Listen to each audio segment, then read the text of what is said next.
Thought I'd try something different today while I attempt to hold on to my dog. I wanted to, on this Sunday morning, get a little couple of things off my chest, and hopefully it won't turn into a Sunday rant every Sunday, but just a couple of things I wanted to really talk about from the weekend's racing. First of which is really the Betfair Chase and some of the sort of reaction to Grey Dawning's win. He obviously, the simple facts of the matter is he's won a Grade 1, the only Grade 1 chase before the King George, on the bridle. The big question was, and the argument and the cramping was against who he's actually beaten and the form of that. Sometimes it doesn't matter. Sometimes we don't have to analyse things in every detail and comments like, well, what's he going to do at Cheltenham? He's not a Gold Cup horse. He won't win a Gold Cup. Well, so what? Connections have won a Grade 1 Betfair Chase, one of the most historical races in the National Hunt calendar, and they've done it well under a supremely confident Harry Skelton ride.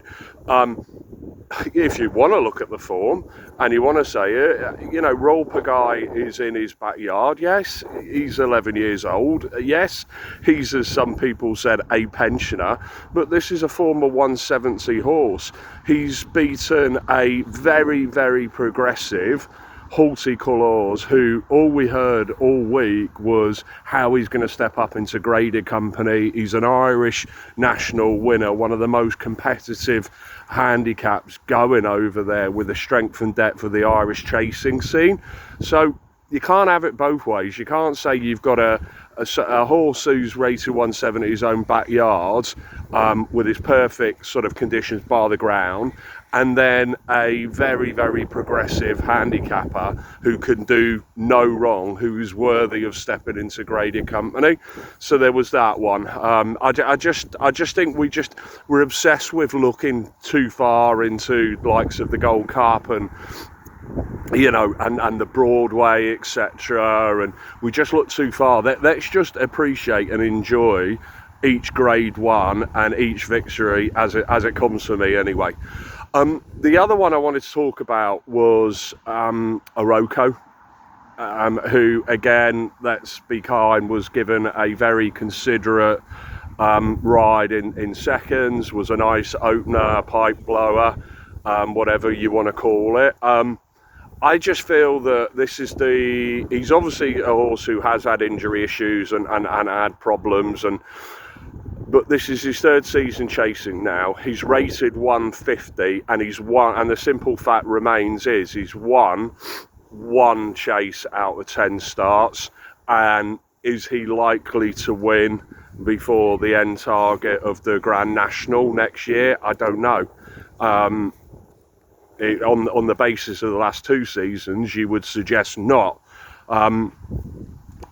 I just feel that a horse who is rated 150, who's clearly talented. I mean, I can't believe how well he won on his chase debut at Warwick so easily as a novice, and I thought he could really go on to be something special. Now, he's obviously well fancied in the National last year. He might still win a National, but the facts of the matter is that JP owns 5 that ran in the National. Iron Maximus, the former winner, finished second in it. There's no guarantee that he doesn't buy something else, as he has done. There's no guarantee that his other horses in Ireland don't come over as well. So I can't help feeling a little bit sorry for a very small yard with a very talented flag bearer of 150, and they've only been in the winners' enclosure once so far. So that was the second one. The other one was around about. I've had a lot of debate on X about Nicky Henderson, and just some of the interviews after his horses have got him beaten, in particular Lucky Place, who obviously scoped dirty. We've heard that before.